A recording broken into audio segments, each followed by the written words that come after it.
Hi there, Marsha Egan here. I am with Great Points Coaching Online, and today's webinar is called Communicating in a Zoom World. So welcome aboard. We're going to spend the next half hour giving you tips about how to manage and succeed in this, we call it a Zoom world because the world is going so fast. But oh, by the way, we are connecting with people more and more via video conferencing rather than individual interaction. That's why I called it the Zoom world. And there are some tips that can help you survive and thrive through all of this. So let's just get started. Today, we're going to be talking about three different things. The first is kind of how we got here and how we deal with that, and what that is impacting with us. And then this whole thing about doing work by Zoom rather than human interpersonal touchy-feely interactions from the standpoint of how you use your meetings to advance your career and how you manage yourself in meetings and how you host meetings. So I'm hoping that this does not appear too basic to you. I'm hoping that you are going to glean at least 5 things that you can do differently that will help you communicate even better in a Zoom world. So let's just talk about this for a second. What I said was, welcome to isolation. It's been a while since COVID has been with us, and we have been isolated. Many of us are working from home, and because of all the COVID restrictions, we are having to do business via video conferencing. I'm going to use the word Zoom, but you can interchange it with any video conferencing software that you use. But the isolation is a real thing, and it is a change that we have been forced to embrace. And the people who are successful in any kind of environment are those who embrace the change rather than fight it. If you're working from home, if you're Zooming 5 times a day or 8 times a day, this is kind of what it's going to be for now. And what we want to do is accept it and make the best of it. The issue with all this and the frustration that a lot of people have is that I call it a lack of casual interaction. And that is, you can't just run into people and share a quick hi, hello, and howdy, or a joke, or a friendly smile. We're missing humor. We're missing gossip. We're missing some of those diversions that happen at our lunch hours from the office. And we're missing I call it the oh, by the way, where you run into your boss and he or she suggests you do something, or you give the boss a good idea, or you share something. That is basically gone. And instead of fighting it, what we want to do is accept it and take some actions to make sure that our interactions day to day remain useful to the company, useful to your coworkers, and useful to you and your career. The thing about all this that is very stress producing is that we have a lot of change routines. I think the whole world's routines have changed, and change creates stress. It's not just for you, it's for everyone. And the people who succeed during all these, as I mentioned earlier, are those who embrace the change and try to make the absolute best out of it. Change is very challenging, but just remember, everyone else in your office is going through this as well. And hopefully today we're going to give you some tools that will help you maximize your effectiveness while Zooming and while living in this Zoom world.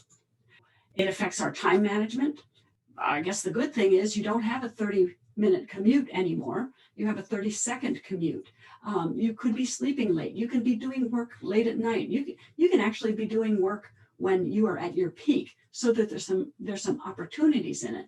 But guess what? It's another change that you are having to manage. So the way you manage your time, the way you manage your Zoom time is very important, and it's critical to your future success. Unfortunately, you can't leave home to go to work. You can't leave work to go home. And what we want to do is try and find the best ways to manage all this. It's not just time management, though. It's home management. And some of you may be very lucky enough to be just there by yourselves, but if you have significant others, spouses, kids, parents, all living in the same household, and most of them also doing video conferencing, it can be a huge shift in your routines. And even though we're probably pretty far through all this at this point, I think you'd probably agree with me that until you all got settled in your routines, it was very stressful and very challenging for everyone, not just you. So you aren't the only one adjusting. Everyone around you is adjusting too. And that's where, when you are in a situation in a home, that personal interaction actually is important, and communicating about how you're going to manage those routines, and where you're going to be Zooming and managing interruptions. And so that takes us to the next point, and this is part of this success building webinar, and that is, I call it Zoom management, which is, if you're going to be video conferencing, let's make the best of the situation, right? And the other point about this is, now that you don't have the casual, oh, by the ways, the interactions, we have to become more intentional about how we communicate with people. And we're going to be talking a little bit more about that in the future. But it just doesn't happen anymore. And that's where people who make things happen actually do better than those who wait for things to happen. So let's talk about the first thing, which is, I have always believed that the way you appear and the way you behave in meetings can be career killers or career builders. It hasn't changed in the video conferencing world. It's actually probably even more critical, because everybody can see everybody all the time, instead of you being around the table and being able to only see 2 or 3 people in one view. So we're going to talk about appearances, and we're going to talk about how to participate, and we're going to talk about hosting best practices. So let's just get started. Let's take a look at this screen. There are a lot of do's and don'ts here, and so I'm going to be going through them just a little bit.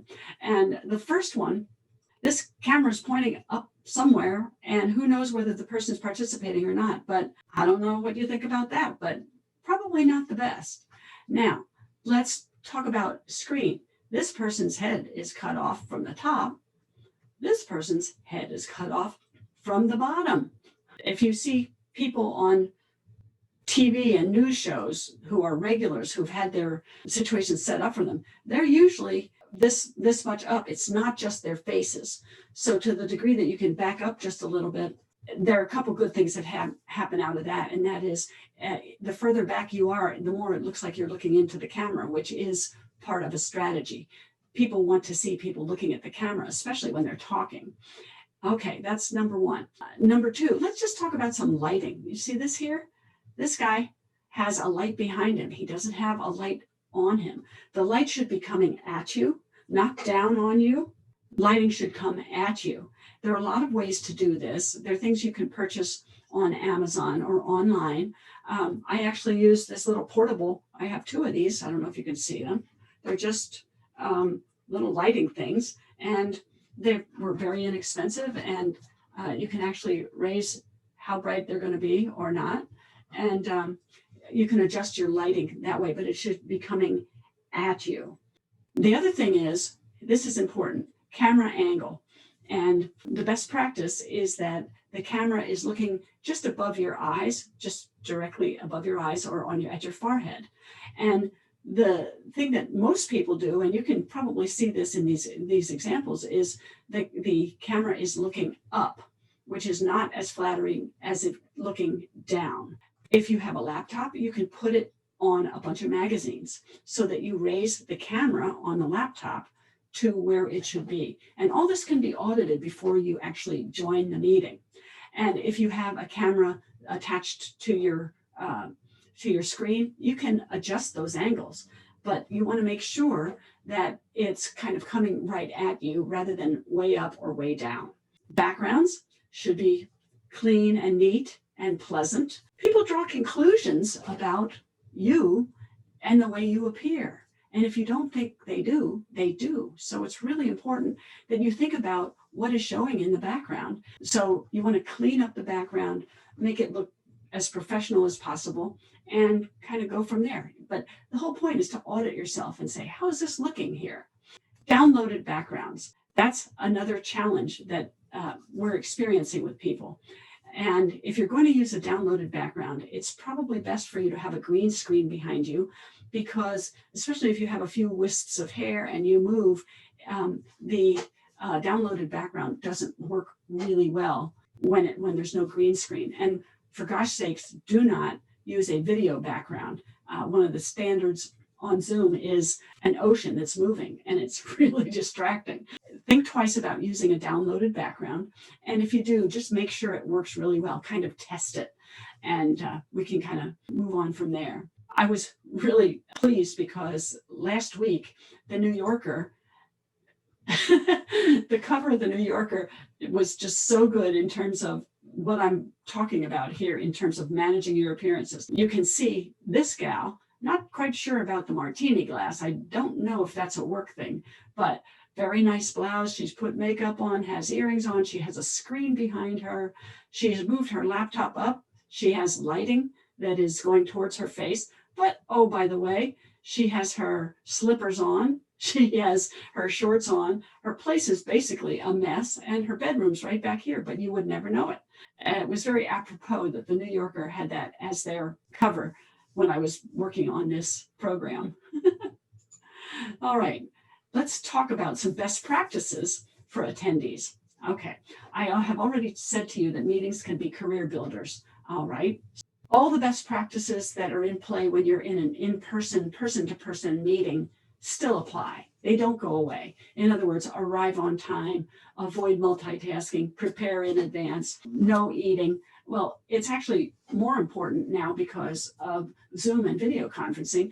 If you arrive at the exact time the Zoom program starts and you're having issues getting your video to work or your audio to work, you're holding up the meeting. So my recommendation is that you get on board at least 5 minutes ahead of time and test all those things. Multitasking when you're in an in-person meeting is pretty hard, but there's a real temptation to do it when you are Zooming because your little keyboard's right in front of you. You can toggle to check your email. And when you do that, I hate to say it, but most people know you're doing it. I was actually on a Zoom call the other day where the gal who was supposed to be watching her screen was actually doing her email, and the window behind her reflected the Outlook inbox that she was working on, and everybody could see that she was multitasking. And if you're typing and you haven't muted, people will know it, and they can actually, they can see your arms going that way. So you're risking things by doing that. When you focus fully on the meeting, that is a powerful statement. It says, I care about this meeting and I'm focused on it and I'm a good employee and I'm into the subject, blah, blah, blah, blah, blah. Okay, other best practices. RSVP to the host. This is more important than in-person meetings. Usually you get an invitation and host, and what that does is it actually puts the links into your own Outlook usually, and they know that you're coming and all that other good stuff. So RSVP, test the mic and the video before you start. If you need to check it out, you might want to start a meeting for yourself and just record your sound and see how all that comes through. Another little strategy is to set the setting to not show your video when joining, just in case your camera angle is off or in case you haven't tested it yet, because you can always turn that on. And here's another thing, mute all phones, dings, flashes, dogs, kids, spouses before the meeting starts. And the more important the meeting, the more important that practice is. Close all the programs on your computer. You don't want to be distracted. You're making a decision to not be distracted, and it could impact your bandwidth and possibly your sound and that kind of thing if you have a whole lot of programs open. Mute your mic unless you are talking. That is common etiquette. And look into the camera. You want to engage the camera. Actually, it's starting to become an etiquette faux pas to not be on camera when you're on a Zoom meeting. It's growing in importance. So managing your appearance is definitely important. When you're going to speak, either raise your hand like this or there is an option for you to raise your hand graphically if you want to speak. And unless everybody knows you very well, say your name the first time you speak. You can say, "Hi, Marsha Egan here. I have a question about," just so people know your voice and know you. Another thing that's good to have is your full name on your video screen so people can see what your name is rather than Daffy Duck, which you used the last time you talked to your nieces, because you can change your name on that screen. Another little thing is don't point at the camera. Apparently, that's another etiquette faux pas. And as I said before, just beware of your background noise because they can hear you. And I guess one of the last things is, depending on how important it is, it's good to have a backup ready to go. If you have a laptop or a phone where if something goes awry and you can stay tuned into the meeting, that's another good thing to do. I'm going to just stop sharing for a minute because what I want to talk about next is this whole intentionality thing. And that is because you've lost the oh, by the ways, staying in touch with people, staying in touch with your boss, staying in touch with your coworkers has to kind of be initiated now. And some people feel awkward about doing that. One of my clients was really struggling with it. And this was several weeks ago. She came up with the idea that she and her boss would have a Zoom check-in every Monday morning at 10 a.m. just for 15 minutes. It felt a little awkward for her at first, but it's working very, very well. That way, they don't have to wait till they run into each other in the hall to check on things, but on a weekly basis, they both have an opportunity to share some information or some ideas or issues that need to be taken care of. So intentionality is important, and it may not necessarily be your nature, but it is the new world. So creativity can be an asset here. I have heard of people having lunch hours together and not talking work and just I said it was a no-no to eat in front of the camera, but if you're all having lunch together and talking about who had a baby or what's going on with so-and-so and that kind of thing, non-work things, that can be kind of helpful for the esprit de corps. So those kinds of things, Zoom cocktail hours can be useful as well. I would just say it's, whether you want to do it or not, if you want to stay in touch, it's kind of more like you have to make the effort at this point in time. So make it fun and make it part of who you are as a person and who you are as an employee or who you are as part of your organization. So I call it host with the most, or the hostess with the mostest. as a Zoom host, this is about meeting management. And I firmly believe that the way you run a meeting can actually help people draw conclusions about your leadership abilities. And that's pretty important. If you run a meeting really well, people admire that and they get that you keep things moving and you take control and you bring in people to participate and you resolve issues and you move things forward. So all the best practices that you would have as a meeting leader will still apply with Zoom. And things such as preparing in advance, sharing the agenda, extra credit is sharing the agenda in advance, starting on time and ending on time, reviewing housekeeping at the beginning of the meeting. All those kinds of things will still be important. Added to the mix is, especially for those of you who have not hosted many meetings, there are a lot of real fancy and fun controls that you can use as part of your meeting. So reviewing those host controls is important. And you can practice that stuff by having a meeting with yourself and doing screen shares or pulling up chat or doing polls, pausing the share. There's a fun thing called annotating, where you actually use a pointer on a PowerPoint. So there are a bunch of things that you can use as part of running the meeting that you probably didn't need to have as an in-person meeting leader. Another point is to secure the meeting. There's a security tab, and there are things like muting all participants, who may share their screen and who may not, and a couple things like that that can help avoid disruptions as you're running a meeting.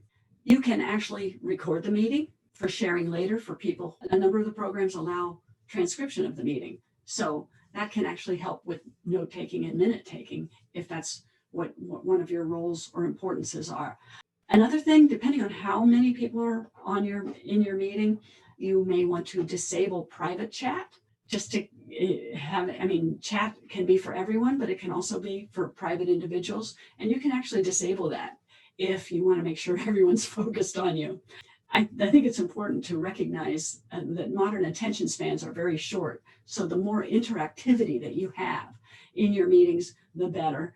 And that is calling on people, asking people to share ideas via chat or to raise their hand and talk and be recognized. All those things require your diligence as a meeting leader.